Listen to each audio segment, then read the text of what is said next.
ہے وہ ارسلان کے پیچھے اپنے بھوکے کتوں کو لگا دیتا ہے اور کہتا ہے کہ تمہارے پاس 15 منٹ ہیں، تم جتنا چاہتے ہو بھاگ جاؤ۔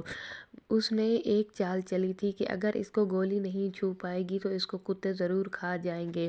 ادھر پولیس والے بھی وہاں آ پہنچتے ہیں اور پیرل میرل کے بندوں اور پولیس والوں کے درمیان ایک بہت بڑی جنگ چھڑنے والی ہے۔ دونوں فریقین میں سے بہت سارے آدمی شہید ہو جاتے ہیں اور اپنی جان کی بازی ہار بیٹھتے ہیں۔ ارسلان بھی ان کے ساتھ ہی ہوتا ہے۔ ارسلان بھاگ رہا ہوتا ہے اور پیرل اور میرل کے بندوں کی یہی کوشش ہوتی ہے کہ وہ ارسلان پر گولی چلا سکیں، لیکن پولیس والے بھی ان کا مقابلہ کر رہے تھے اور وہ بھی جگہ جگہ ان کو مار رہے تھے۔ ادھر میرل نے جب سسی کا نشانہ باندھا تو وہ سسی کو فائر لگ گیا، سسی وہیں پر ڈھیر ہو گئی۔ ارسلان نے جب اپنی آنکھوں کے سامنے سسی کو زمین پر گرے ہوئے دیکھا تو وہ یہ بات برداشت نہیں کر پا رہا تھا، اس لیے وہ میرل سے بہت زیادہ لڑنے لگا۔ دونوں کے ہاتھوں میں پستول اور بندوقیں نہیں تھی بلکہ وہ ویسے ہی لڑ رہے تھے۔ ارسلان کے سامنے تو سسی ہی تھی، لیکن پھر ارسلان جب زمین پر گرا ہوا تھا اس کے ہاتھ میں ایک پستول آ جاتا ہے۔ میرل کو بھی اس کا بندہ بندوق دے دیتا ہے، لیکن ارسلان کی گولی چلانے سے پہلے میرل گولی چلا دیتا ہے جو ارسلان کو لگتی ہے۔ ناظرین، ان کے ہاتھوں میں ہاتھ ہوتے ہیں، سسی کو بھی گولی لگ جاتی ہے اور ارسلان کو بھی گولی لگ جاتی ہے۔ ارسلان کو پیرل اپنے پاس اغوا کر لے گا اور جب وہ ارسلان کے پاس جائے گا تو اسے یہ بتائے گا کہ سسی بھی میرے قبضے میں ہے اور بہت جلد ہی میں سسی کو اپنی دلہن بھی بنا دوں گا اور اس سے شادی بھی کر دوں گا۔ یہ سن کر ارسلان کے تو ہوش و حواس ہی اڑ گئے۔ ارسلان نے کہا مجھے ایک موقع دو، تو اسے ایک موقع دینے کے لیے وہ اسے کالے ٹیلے پر لے گیا۔ ارسلان جانتا تھا کہ وہ جس کو بھی کالے ٹیلے پر لے کر جاتا ہے وہ اس سے ضرور موت کے گھاٹ اتارتا ہے۔ ادھر پیرل کا ایک خاص آدمی اس کے پاس پہنچ کر میرل کی تمام بات بتا دیتا ہے کہ کس طرح وہ ارسلان کو کالے ٹیلے پر لے گیا ہے اور وہ اس کی جان کا دشمن بنا ہوا ہے۔ شوکت والا تو معاملہ ابھی سلجھا نہیں کیونکہ سب لوگ ہم پر ہی شک کر رہے ہیں۔ شوکت کا تو کوئی ولی وارث بھی نہیں تھا جو ہمارے اوپر کیس کرتا، لیکن ارسلان پولیس والا ہے، اس کے تو بہت ہاتھ ہیں اور اس کے قتل کا تو اگر ثبوت مل گیا تو ہم ساری زندگی بھی نہیں بچ پائیں گے۔ ان دونوں کی یہ تمام باتیں نوری سن لیتی ہے۔ اس کے بعد نوری گاؤں والوں کے پاس جاتی ہے، ان عورتوں اور مردوں کو اکٹھا کر کے کہتی ہے کہ جھوک سیال کے مردوں، تم نے کیا کر رکھا ہے کہ تم لوگ اپنی عزتوں کے محافظ بھی نہیں بن سکتے؟ اور وہ نوری کا دوپٹہ اوپر پھینکتے ہوئے کہتی ہے کہ یہ میرا دوپٹہ ہے، اس کو اوڑھ لو۔ اور سسی کا دوپٹہ بھی اس کے پاس ہوتا ہے، کہتی ہے سسی کے دوپٹے کو میں نے آگ لگا دی ہے، اب یہ آگ تم لوگ ہی بجھا سکتے ہو۔ نوری نے اتنی ساری باتیں کی کہ جھوک سیال کے مرد اوپر نہیں دیکھ سکتے تھے۔ پھر نوری ایک مرد سے بندوق لے لیتی ہے اور کہتی ہے کہ تم لوگوں کے ہاتھوں میں صرف غلامی کے کڑے ہی جچتے ہیں، یہ بندوق مجھے دے دو۔ اس کے بعد تو ان کے شر جیسے سرم سے نیچے ہی ہو گئے اور وہ کسی سے کوئی بات بھی نہیں کر پا رہے تھے کیونکہ نوری ایک عورت تھی، اس نے انہیں اتنا شرم دلایا۔ پھر جھوک سیال کے مردوں کی غیرت جاگی اور جس کے ہاتھ میں جو کچھ آیا وہ اٹھا کر کالے ٹیلے کی طرف جانے لگے اور کچھ مرد تو سسی کے پاس چلے گئے کہ جہاں سسی کو انہوں نے کڈنیپ کیا ہوا تھا۔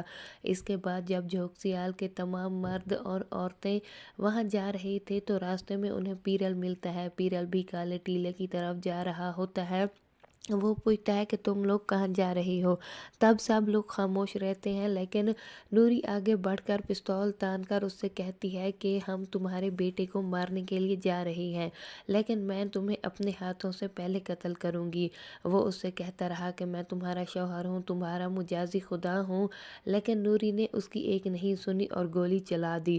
پولیس والے بھی یہ سب کچھ دیکھ رہے تھے، لیکن پولیس والے جانتے تھے کہ وہ کتنا بڑا مجرم ہے، اس لیے انہوں نے نوری کو کچھ بھی نہیں کہا۔ اب پولیس والوں کا یہ ٹارگٹ تھا کہ انہوں نے ارسلان کی اور سسی کی جان بچانی تھی۔ پولیس والے تمام ایک ساتھ ہو کر کہتے ہیں کہ اگر ہم نے ارسلان کی جان نہیں بچائی تو ہم دوبارہ کبھی بھی یہ وردی اپنے تن پر نہیں لے کر آئیں گے۔ वो बहुत ज़्यादा तगो-दो करते हैं। इधर जो जोहक सियाल के मर्द शशि को छुड़वाने के लिए गए थे, शशि कैद से रिहा हो जाती है और जब उसे पता चलता है कि अरसलान जोहक सियाल के पीछे वाले टीले पर है तो उस वक्त वो भी बंदूक लेकर वहां आ जाती है। इधर पीरल ने भी अपना पक्का बंदोबस्त किया हुआ होता है। वो अरसलान के पीछे अपने भूखे कुत्तों को लगा देता है और कहता है कि तुम्हारे पास 15 मिनट हैं, तुम जितना चाहते हो भाग जाओ।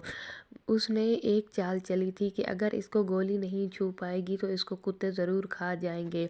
इधर पुलिस वाले भी वहां आ पहुंचते हैं और पीरल मीरल के बंधुओं और पुलिस वालों के दरमियान एक बहुत बड़ी जंग छिड़ने वाली है।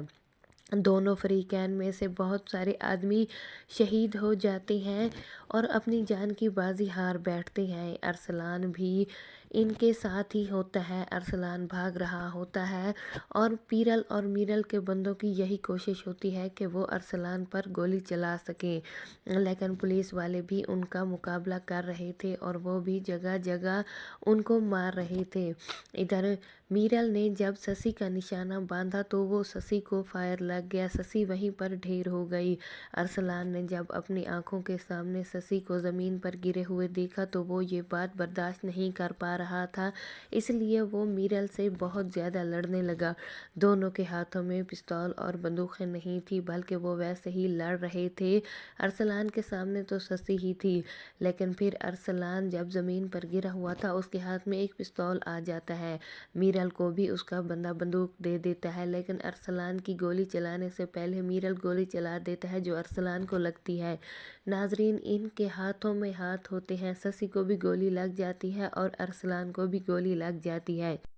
अरसलान को पीरल अपने पास अगवा कर लेगा और जब वो अरसलान के पास जाएगा तो उसे ये बताएगा कि शशि भी मेरे कब्ज़े में है और बहुत जल्द ही मैं शशि को अपनी दुल्हन भी बना दूंगा और उससे शादी भी कर दूंगा।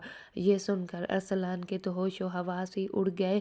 अरसलान ने कहा, मुझे एक मौका दो। तो उसे एक मौका देने के लिए वो उसे काले टीले पर ले गया। अरसलान जानता था कि वो जिसको भी काले टीले पर लेकर जाता है वो उससे ज़रूर मौत के घाट उतारता है। इधर पीरल का एक ख़ास आदमी उसके पास पहुंचकर मीरल की तमाम बात बता देता है कि किस तरह वो अरसलान को काले टीले पर ले गया है और वो उसकी जान का दुश्मन बना हुआ है।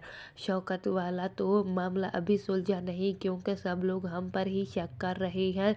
शौकत का तो कोई वली वारिस भी नहीं था जो हमारे ऊपर केस करता, लेकिन अरसलान पुलिस वाला है, इसके तो बहुत हाथ हैं और इसके कत्ल का तो अगर सबूत मिल गया तो हम सारी ज़िंदगी भी नहीं बच पाएंगे। इन दोनों की ये तमाम बातें नूरी सुन लेती है। इसके बाद नूरी गांव वालों के पास जाती है, उन औरतों और मर्दों को इकट्ठा करके कहती है कि जोहक सियाल के मर्दों, तुमने क्या कर रखा है कि तुम लोग अपनी इज्जतों के मुहाफिज भी नहीं बन सकते।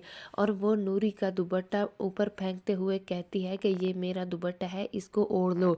और शशि का दुपट्टा भी उसके पास होता है। कहती है, शशि के दुपट्टे को मैंने आग लगा दी है, अब ये आग तुम लोग ही बुझा सकते हो। नूरी ने इतनी सारी बातें की कि जोहक सियाल के मर्द ऊपर नहीं देख सकते थे। फिर नूरी एक मर्द से बंदूक ले लेती है और कहती है कि तुम लोगों के हाथों में सिर्फ गुलामी के कड़े ही जचते हैं, ये बंदूक मुझे दे दो। इसके बाद तो उनके शायद जैसे शर्म से नीचे ही हो गए और वो किसी से कोई बात भी नहीं कर पा रहे थे, क्योंकि नूरी एक औरत थी, उसने उन्हें इतना शर्म दिलाया। फिर जोहक सियाल के मर्दों की गैरत जागी और जिसके हाथ में जो कुछ आया वो उठाकर काले टीले की तरफ जाने लगे। और कुछ मर्द तो शशि के पास चले गए कि जहाँ शशि को उन्होंने किडनैप किया हुआ था। इसके बाद जब जोहक सियाल के तमाम मर्द और औरतें वहां जा रहे थे तो रास्ते में उन्हें पीरल मिलता है। पीरल भी काले टीले की तरफ जा रहा होता है। वो पूछता है कि तुम लोग कहाँ जा रही हो। तब सब लोग खामोश रहते हैं, लेकिन नूरी आगे बढ़कर पिस्तौल तानकर उससे कहती है कि हम तुम्हारे बेटे को मारने के लिए जा रही हैं, लेकिन मैं तुम्हें अपने हाथों से पहले कत्ल करूंगी। वो उससे कहता रहा कि मैं तुम्हारा शौहर हूँ, तुम्हारा मुजाजी खुदा हूँ, लेकिन नूरी ने उसकी एक नहीं सुनी और गोली चला दी। पुलिस वाले भी ये सब कुछ देख रहे थे, लेकिन पुलिस वाले जानते थे कि वो कितना बड़ा मुजरिम है, इसलिए उन्होंने नूरी को कुछ कुछ भी नहीं कहा। अब पुलिस वालों का ये टारगेट था कि उन्होंने अरसलान की और शशि की जान बचानी थी। पुलिस वाले तमाम एक साथ होकर कहते हैं कि अगर हमने अरसलान की जान नहीं बचाई तो हम दोबारा कभी भी ये वर्दी अपने तन पर नहीं लेकर आएंगे। वो बहुत ज़्यादा तगो-दो करते हैं। इधर जो जोहक सियाल के मर्द शशि को छुड़वाने के लिए गए थे, शशि कैद से रिहा हो जाती है और जब उसे पता चलता है कि अरसलान जोहक सियाल के पीछे वाले टीले पर है तो उस वक्त वो भी बंदूक लेकर वहां आ जाती है। इधर पीरल ने भी अपना पक्का बंदोबस्त किया हुआ होता है। वो अरसलान के पीछे अपने भूखे कुत्तों को लगा देता है और कहता है कि तुम्हारे पास 15 मिनट हैं, तुम जितना चाहते हो भाग जाओ। उसने एक चाल चली थी कि अगर इसको गोली नहीं छू पाएगी तो इसको कुत्ते ज़रूर खा जाएंगे। इधर पुलिस वाले भी वहां आ पहुंचते हैं और पीरल मीरर के बंदों और पुलिस वालों के दरमियान एक बहुत बड़ी जंग छिड़ने वाली है। दोनों फरीकैन में से बहुत सारे आदमी